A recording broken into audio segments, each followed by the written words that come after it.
Hello friends. स्वागत है आपका हमारे यूट्यूब चैनल आर के हिंदी कहानियों में। आज की कहानी है बुआ की चुप्पी का क्या कारण था। मुझे ऐसा प्रतीत हुआ जैसे हमेशा चहचहाने वाली बुआ कहीं खो सी गई हैं। बात बेबात ठहाका मारकर हंसने वाली बुआ पता नहीं क्यों चुप चुप सी रह लग रही हैं। सौतेली बेटी के ब्याह के बाद तो उन्हें खुश होना चाहिए था। कहा करती थी कि इसकी शादी करके तर जाऊंगी। सौतेली बेटी बुआ को सदा बोझ ही लगा करती थी। उनके जीवन में अगर कुछ कड़वाहट थी तो वो यही थी कि वो एक दुहाजू की पत्नी है। मगर जहाँ चाह वहाँ रहा। ससुराल आते ही बुआ ने पति को उंगलियों पर नचाना शुरू कर दिया और समझा बुझाकर सौतेली बेटी को उसके ननिहाल भेज दिया। सौत की निशानी वो बच्ची ही तो थी। जब वो चली गई तो बुआ ने चैन की सांस ली। फूफा पहले पहल तो अपनी बेटी के लिए उदास रहे, मगर धीरे धीरे नई पत्नी के मोहपाश में सब भूल गए। बुआ कभी तीज त्योहार पर भी उसे अपने घर नहीं लाती थी। प्रकृति ने उनकी झोली में दो बेटे डाल दिए थे। अब वो यही चाहती थी कि पति उन्हीं में उलझे रहें। भूल से भी उन्हें सौतेली बेटी को याद नहीं करने देती थी। सुनने में आता था कि फूफा की बेटी मेधावी छात्रा है, ननिहाल में सारा काम संभालती है। परंतु नाना की मृत्यु के बाद मामा एक दिन उसे पिता के घर छोड़ गए। 19 बरस की युवा बहन भाइयों के गले से भी नीचे नहीं उतरी थी। पिता ने भी पिता तुल्य स्वागत नहीं किया था। मुझे याद है उस शाम मैं भी बुआ के घर पर ही था। जैसे बुआ की हंसी पर किसी ने ताला ही लगा दिया था।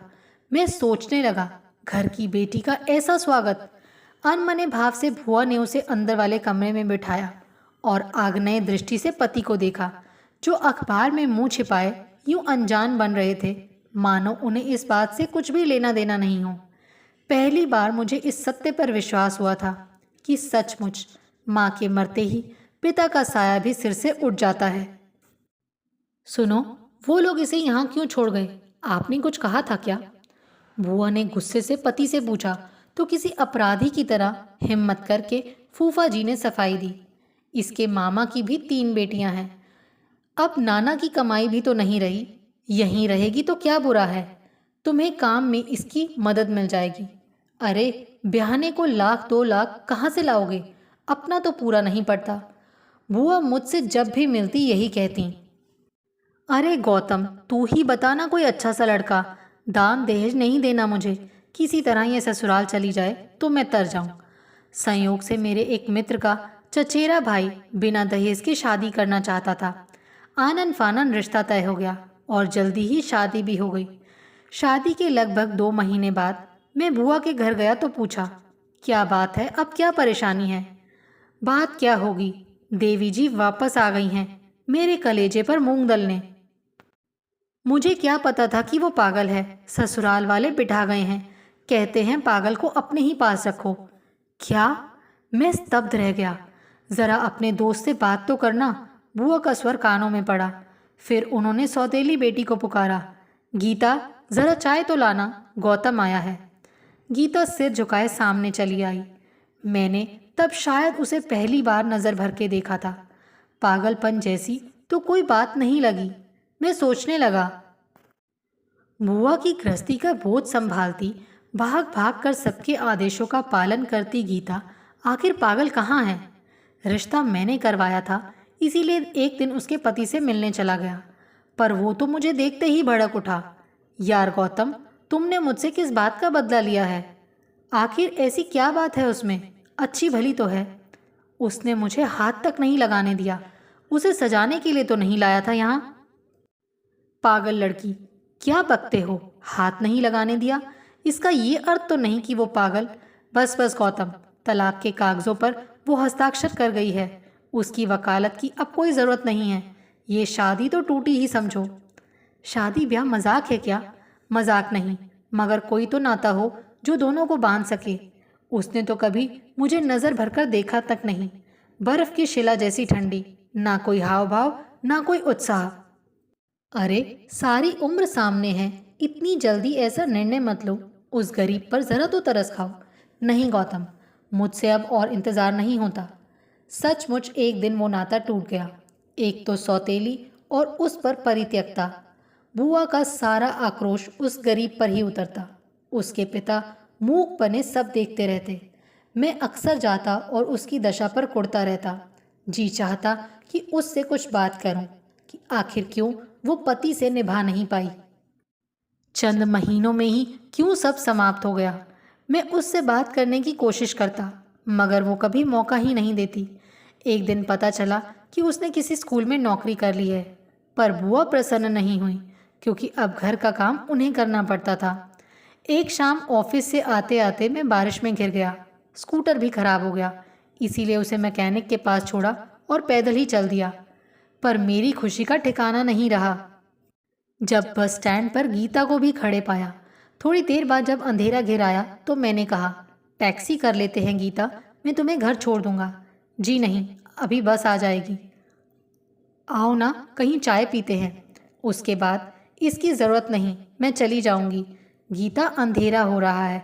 अच्छा, चाय रहने दो, अब चलो मेरे साथ। अनमनी सी वो टैक्सी में मेरे साथ आ बैठी। घर पहुंचने पर बुआ ने तीखी नज़रों से हम दोनों को देखा। तीसरे ही दिन पता चला कि बुआ ने मेरे पिताजी के कानों में अच्छी तरह ये बात भर दी है कि अब मेरी शादी कर देनी चाहिए। साथ ही अपनी सहेली की बेटी भी सुझा दी थी। माँ और पिताजी लड़की भी देख आए। मैं सब देख सुन रहा था, मगर पता नहीं क्यों निर्णय नहीं ले पा रहा था। एक दिन बुआ के घर गया तो उन्हें ऊंचे स्वर में चीखते हुए सहम गया। अरे, यही लक्षण वहां भी दिखाए होंगे, तभी तो वो वापस पटक गए तुझे। तेरी उम्र गुड्डे गुडियों से खेलने की है क्या? और छनाक की आवाज़ के साथ एक डब्बा मेरे पैरों के पास आ गिरा। तभी आंखों में विचित्र सा भाव लिए गीता ने डब्बा उठा लिया। असमंजस में पड़ा मैं दोनों को निहार रहा था। इसे मत फेंको माँ, इसे मत फेंको, गीता ने करुण स्वर में कहा। खबरदार जो मुझे माँ कहा, पागल कहीं की। एक झटके से बुआ ने उसके हाथ से वो डब्बा झपटा और सामने गली में फेंक दिया। उसी पल एक स्कूटर डब्बे के ऊपर से गुजर गया। टूटे खिलौनों को देखकर गीता वहीं पछाड़ खाकर गिर पड़ी। ये दृश्य मेरे अस्तित्व को पूरी तरह हिला गया। किसी तरह गीता को उठाकर मैंने बिस्तर पर लेटाया। रहने दे इसे गौतम, आ बाहर आ जा। बुआ शायद नहीं चाहती थी कि मैं उसके समीप रहूं। दूसरे दिन एक निश्चय मन में लेकर मैं गीता के स्कूल जा पहुंचा और ज़बरदस्ती उसे मनोवैज्ञानिक के पास ले गया। 2 घंटे तक वो अकेले में उससे बातें करता रहा। गीता का पूरा जीवन और उसके कड़वे अनुभव उसके सामने किताब की तरह खुल गए। जब वो वापस आई तब आंखें रो रो कर सूज चुकी थी। मैंने समीप जाकर जब उसके सिर पर हाथ रखा तो वो फिर से रो पड़ी। मुझ पर शायद वो कुछ कुछ विश्वास करने लगी थी। मैं अपने साथ उसे खाना खिलाने रेस्टोरेंट में ले गया। अपने सामने बिठाकर उसे खाना खिलाया। नन्ही सी बच्ची की तरह वो मेरी हर बात मानती गई। मैं कल शाम तुम्हारे घर आऊँगा गीता। डॉक्टर ने क्या कहा सबके सामने ही बताऊँगा। अब तुम जाओ। बुआ नाराज ना हो, इसीलिए ये मत बताना कि तुम मेरे साथ थी। डूबते को जैसे तिनके का सहारा मिला। गर्दन झुकाकर वो चली गई। दूसरे दिन डॉक्टर से मिला। गीता की पीड़ा और उसके निदान के बारे में सब कुछ जाना। बचपन से यौवन तक पीड़ा और उपेक्षा सहने के कारण वो सामान्य रूप से पनप ही नहीं पाई थी। पति ने छूना चाहा तो चीख उठी क्योंकि पिता के स्पर्श की भूख ज्यादा बलवान थी। बाल सुलभ इच्छाएं परिपक्वता पर हावी हो रही थी। हृदय की भूख और आयु की मांग में वो सीमा रेखा नहीं खींच पाई थी। फिर मैं उसके स्कूल गया। मुझे देख वो धीमे से मुस्कुरा पड़ी। आधे दिन की छुट्टी दिलाकर मैं उसे समुद्र किनारे ले गया। तेज धूप में एक छायादार कोना खोज लिया। अचानक मेरे हाथ में अपना हाथ देखकर वो सहम गई। एक बात बताना गीता, क्या तुम शादी के बाद पति के साथ निभा नहीं पाई या उसका व्यवहार अच्छा नहीं था? जी, उसने गर्दन झुका ली। उसका छूना तुम्हें बुरा क्यों लगता था? वो तो तुम्हारा पति था। पता नहीं, वो धीरे से बोली। मुझे अपना मित्र समझो, अपने मन की बातें सच सच बता दो। मैं चाहता हूँ कि तुम्हारा घर संसार तुम्हें वापस मिल जाए। जी। एकाएक उसने मेरे हाथ से अपना हाथ खींच लिया और अविश्वास से मुझे निहारने लगी। तुम पागल नहीं हो, ये बात मैं अच्छी तरह जानता हूँ। तुम मुझे अच्छी लगती हो, इसीलिए चाहता हूँ कि सदा सुखी रहो। ज़रा सा तुम बदलो, ज़रा सा तुम्हारा पति, इस तरह घर टूटने से बच जाएगा। वो इंसान जिसने मेरा अपमान कर मुझे पागल ही बना दिया, वो क्या मुझे घर देगा? उसने तुम्हारा अपमान क्यों किया? आप ये सब जानने वाले कौन होते हैं? जो कभी मेरा था, जब वही मेरा नहीं हुआ, तो आपकी इतनी दया मैं क्यों स्वीकार करूं? कौन था तुम्हारा गीता? क्या किसी और से प्यार करती थी? नहीं, वो चौंक गई। शायद उसकी चोरी पकड़ी गई थी, या जो वो कहना चाह रही थी उसका अर्थ मैं नहीं समझा था। उसने गर्दन झुका ली। मैं तुम्हारी सहायता करूंगा गीता। मैंने कहा ना, मुझे अपना मित्र समझो। मैं जैसी हूँ वैसी ही अच्छी हूँ। डॉक्टर ने क्या कहा बताइए? तुम पागल नहीं हो, डॉक्टर ने यही कहा है। अब आगे क्या करना है, मैं तुमसे यही पूछना चाहता हूँ। मेरा जो होना था हो चुका, अब कुछ नहीं होगा। चलिए वापस चलें। उसी शाम मैं गीता के पति से मिला। उसे समझाना चाहा तो वो ठठाकर हंस पड़ा। जानते हो, एक बार उसने क्या कहा? कहने लगी, मेरी सूरत में उसे अपने पिता की सूरत नजर आती है। बेवकूफ़ लड़की, मुझे उसमें कोई दिलचस्पी नहीं है। और अब तो मेरी दूसरी शादी भी पक्की हो गई है। मेरा अंतिम प्रयास भी विफल रहा। उस रात मैं सो नहीं सका। सुबह माँ ने बुआ की बताई लड़की देखने की बात की। तब लगा कि मन में कुछ चुभ सा गया। गीता का शिला समान अस्तित्व मस्तिष्क में उभर आया। मैं सोचने लगा, अगर मेरी शादी गीता से हो जाए तो क्या बुरा है? उसमें हर गुण तो है। जीवन का एक कोना सूना रह जाने से वो पनप नहीं पाई, तो इसमें उसका क्या दोष? पति की सूरत में पिता को तलाशती रही। ये इस सत्य का एक और प्रमाण था कि उसका बचपन उसके मन में कहीं सोया पड़ा है। सौतेली माँ ने पिता छीन लिया और अब वो जवानी में उस छाया को पकड़ने का प्रयास कर रही है, जिसका स्वरूप ही बदल चुका है। दूसरी शाम बुआ ने मुझे बुला भेजा। मैं वहां चला तो गया, परंतु गीता के लिए कुछ ले जाना नहीं भूला। फूफा जी भी सामने थे और बुआ के दोनों बेटे भी। गीता सबके लिए चाय ले आई। उस दिन वो मुझे संसार की सबसे सुंदर स्त्री लगी। शायद उसके प्रति जाग उठा स्नेह मेरी आंखों में उतर आया था। कल लड़की देखने जाएगा ना? मैं खबर भिजवा दूं? बुआ ने पूछा। कुछ देर में हिम्मत जुटाता रहा, फिर धीरे से बोला, मैं लड़की देख चुका हूं बुआ। अच्छा, कहाँ देखी? मुझे तो उन्होंने नहीं बताया। तुम्हारी ये सौतेली बेटी मुझे बहुत पसंद है। सामने बैठे फूफा जी अखबार झटक कर खड़े हुए, जैसे उन्हें मुझ पर या अपने कानों पर विश्वास ही नहीं हुआ हो। बोले, ये पागल नहीं है फूफा जी। मैं इसे मनोवैज्ञानिक को दिखा चुका हूँ। पागल तो आप हैं कि अपनी दूध पीती बच्ची से बाप का साया ही छीन लिया। कभी नहीं सोचा कि ये आपके लिए तड़पती होगी, कितना रोई होगी अपने पिता के लिए। नए जीवन का आरंभ कर आपने अपने अतीत से ऐसे हाथ झटक लिया कि वो चौराहे का मजाक बन गया। किसी ने इस मासूम लड़की को पागल कहकर छोड़ दिया और किसी ने गौतम, बुआ ने चीख कर विरोध करना चाहा, मगर उस पल जैसे मैं सारा आक्रोश निकालकर ही दम लेना चाहता था। हक्की पक्की सी खड़ी गीता सबको यूं देख रही थी, मानो मन ही मन मेरी वजह से स्वयं को अपराधी महसूस कर रही थी। पागल तो तुम भी हो बुआ, जिसने संतान से उसका पिता छीन लिया। बुआ के दोनों बेटे मुझे यूं घूर रहे थे, मानो उन्हें भी मेरे शब्दों पर विश्वास नहीं हो रहा हो। फूफा जी गर्दन झुकाकर बैठ गए। हाथ में पकड़ा पैकेट गीता को थमाकर मैंने फिर से हिम्मत बटोरी। फूफा जी, मैं गीता को पसंद करता हूँ, आप इजाज़त दे दीजिए। मेरी माँ ने भी गीता का विरोध किया, मगर मेरे जिद के सामने धीरे धीरे शांत हो गई और एक दिन गीता मेरी हो गई। लेकिन माँ ने मुझे घर छोड़ देने का आदेश दे दिया। उन्होंने कहा, क्या कुंवारी लड़कियां मर गई थी जो तुमने एक तलाकशुदा पागल लड़की से शादी करने की जिद पकड़ ली? शादी के 3-4 दिन बाद ही मैं नए स्थान के लिए चल पड़ा। शादी से पहले ही पूना का तबादला करा लिया था। गृहस्थी के नाम पर बस मेरे पास एक अटैची थी। इतना शुक्र था कि क्वार्टर और थोड़ा बहुत फर्नीचर ऑफिस की तरफ से मिल गया था। कठपुतली सी गीता मेरे साथ चली आई थी। माँ नाराज थी, इसीलिए चंद बर्तन तक नहीं दिए थे कि जिनमें मैं एक वक्त का खाना ही बना पाता। आते आते अग्रिम तनख्वाह लेता आया था। गीता को घर छोड़ होटल से खाना और बाजार से ज़रूरत का सामान ले आया। जैसे तैसे पेट भरकर सोने की तैयारी की तो बिस्तर की समस्या आड़े आ गई। आप यहाँ सो जाइए, गीता ने कहा। सामने अपनी सूती साड़ी बिछाकर उसने मेरा बिस्तर लगा दिया था। तकिया भी अपनी साड़ी को ही 5-6 मोड़ देकर बना दिया था।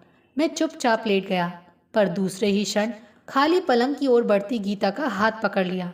जो है उसी को आधा आधा बांटना है गीतू, सुख दुख भी, रोटी भी, तो फिर बिस्तर क्यों नहीं? देखो ये क्या है? तुम्हारा खिलौना तो वहीं छूट गया था ना, ये नया लाया हूँ। रबड़ का गुड्डा, जैसे किसी ने उसके रिश्ते घाव पर हाथ रख दिया हो।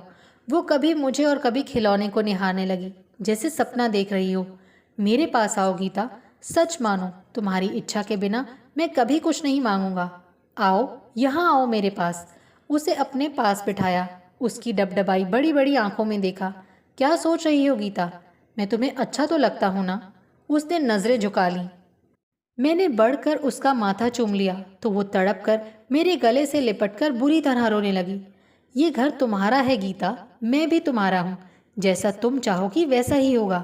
मैं तुम्हारा अपमान कभी नहीं होने दूंगा। बहुत सह लिया है तुमने। अब कोई भी इंसान तुम्हें किसी तरह की पीड़ा नहीं पहुंचाएगा। सुबकते सुबकते वो मेरी बाहों में ही सो गई।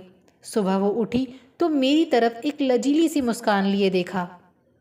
नए ऑफिस में मेरा पहला दिन अच्छा बीता। शाम को घर आया तो मेरी तरफ 5,000 रुपये बढ़ाकर गीता धीरे से बोली, यही मेरी जमा पूंजी है, ये अब आपकी ही है। चलिए ज़रूरी सामान ले आए, मैंने सूची बना ली है। मुझे उसके हाथ से रुपए लेने में संकोच हुआ। मेरे चेहरे का भाव पढ़कर वो आगे बढ़ी और रुपए मेरी कमीज़ की जेब में डाल दिए। फिर अपनी हथेली मेरे हाथ पर रख दी। उस दिन हमने और ज़रूरी सामान खरीदा और टूटी फूटी गृहस्थी की शुरुआत की। कहाँ पागल थी गीता, पल पल मेरे घर को सजाती संवारती, मेरे सुख दुख का ख्याल रखती। मुझे तो ये किसी भी कोण से पागल नहीं लगी थी। हाँ, शरीर अवश्य एक नहीं हो पाए थे, मगर उसके लिए मुझे ज़रा भी अफसोस नहीं था। वो मुझे अपना समझती थी और मेरे सामीप्य में उसे सुख मिलता था। यही बहुत था। मैं सबको ये दिखा देना चाहता था कि उन्होंने गीता को कितना गलत समझा, विशेष रूप से उसके पूर्व पति को, जिसने मात्र चंद पलों के शारीरिक सुख के अभाव में हर सुख को ताक पर रखकर कह दिया। गीता मुझे अपने बचपन के खट्टे मीठे अनुभव सुनाती तो मैं भुआ पर खिज उठता। मामा मामी के पास अनाथों की तरह पलते पलते उसने क्या क्या नहीं सहा था। सुनाते सुनाते वो कई बार रो भी पड़ती।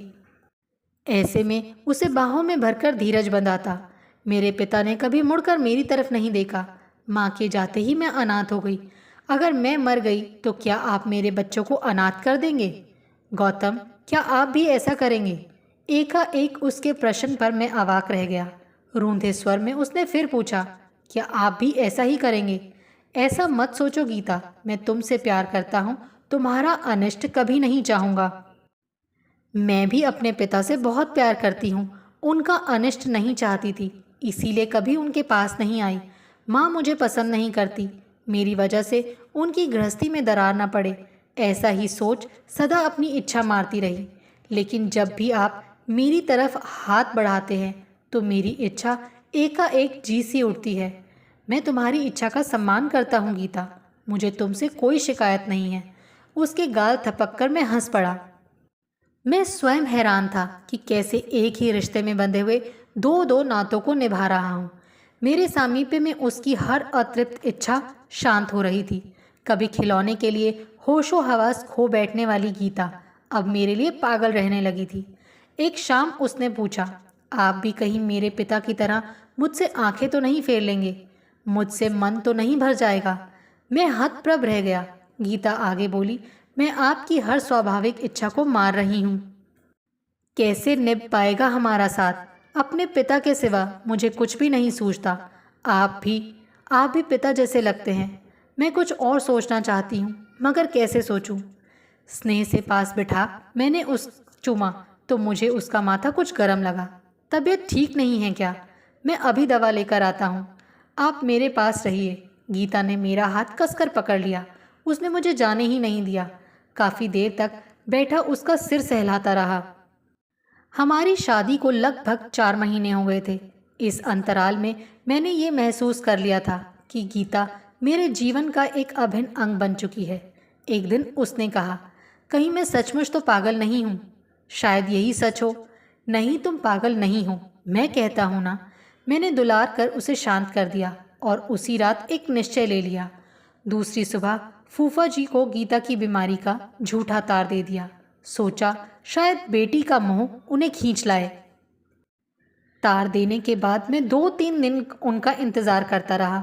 रह रह कर रोना आ जाता कि बेचारी गीता का ऐसा अनादर। तीसरे दिन मैंने एक और तार दे दिया। उसका भी इंतज़ार किया, मगर कोई भी नहीं आया। इस तरह एक सप्ताह बीत गया। एक रात में बेहद बेचैन रहा, बार बार करवटें बदलता रहा। रह रह कर आहट पर उठ बैठता कि शायद मेरी गीता का हालचाल पूछने कोई आ रहा हो। मैं सोचने लगा कि वो पिता हैं, पुरुष हैं, इतने मजबूर तो नहीं कि बेटी से चाहकर भी न मिल पाए। आखिर क्यों वो इतने कठोर हो गए? उन दिनों मेरी हालत विचित्र सी हो गई। सुबह उठते ही मैं घर से निकल गया। मन में आ रहा था कि एक बार मुंबई जाऊं और फूफा जी को घसीट कर ले आऊं। स्टेशन पर गया, टिकट भी खरीदा, गाड़ी में बैठ गया, मगर पहले ही स्टेशन पर उतर गया। सोचा क्यों जाऊं मैं उनके पास। भटक भटक कर जब थक गया तो घर लौट आया। कहाँ चले गए थे आप? सुबह से भूखे प्यासे। गीता का घबराया स्वर कानों में पड़ा तो जैसे होश आया। मैं चुप ही रहा। नहा धोकर नाश्ता किया। गीता के अपमान पर बहुत गुस्सा आ रहा था। रात को मैंने गीता को पास बुलाया, पर वो नीचे ज़मीन पर ही लेटी रही। तब स्वयं ही उठकर नीचे चला आया और स्नेह से सहला दिया। क्यों गीतू, मुझसे नाराज़ हो? वो न जाने कब से रो रही थी। मैं अवाक रह गया और उसे अपनी गोद में खींच लिया। किसी ने कुछ कह दिया गीता? क्या हुआ, रो क्यों रही हो? अनायास ही उसके हाथों को पकड़ा तो कागज का एक मुड़ा तुड़ा टुकड़ा मेरे हाथ में आ गया।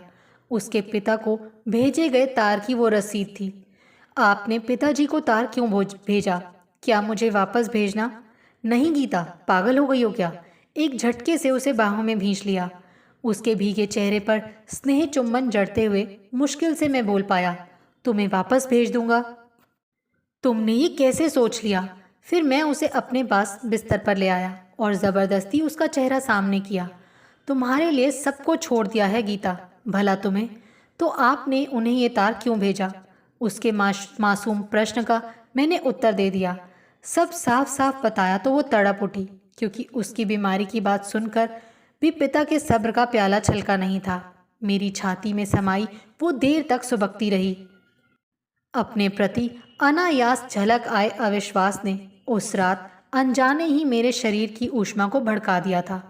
मैं उसे कितना चाहता हूँ ये विश्वास दिलाने का प्रयत्न करने लगा। मैंने उसे ये एहसास भी दिलाना चाहा कि वो मेरे ही शरीर का एक अभिन्न अंग है।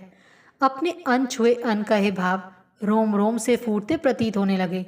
उन्हीं क्षणों में मेरे सीने में समाई समाई वो मेरे अस्तित्व में भी कब समा गई पता ही नहीं चला। वो चंद क्षण आए और हमें पति पत्नी बनाकर चले गए। गीता मुझे एकदम नई नई सी लगने लगी। उस रात हम दोनों ने पहली बार महसूस किया कि शारीरिक सुख क्या होता है। ये मेरी विजय ही तो थी कि गीता अपनी कुंठाओं से मुक्त होकर अभिसारिका बन गई थी। उसके मन की डगर से होता हुआ मैं उसके तन तक जा पहुंचा था। फिर एक दिन मुझे पता चला कि मैं पिता बनने जा रहा हूँ। मैंने कहा, मुझे प्यारी सी तुम्हारे जैसी बेटी चाहिए गीता। मैं उससे बहुत प्यार करूँगा। लेकिन मेरा हर्ष और उत्साह एकाएक ठंडा पड़ गया जब शून्य में निहारते हुए वो बोली, प्यार व्यार सब धरा रह जाएगा। मैं मर गई तो आप भी उससे ऐसे ही आंखें फेर लेंगे जैसे पिताजी ने मुझसे। नहीं गीता, ऐसा नहीं सोचते। आपको हमारी ये कहानी कैसी लगी प्लीज़ कमेंट करके ज़रूर बताइए। अगर आप इस चैनल पर नए हैं तो इसे सब्सक्राइब करें और शेयर करें। Thank you.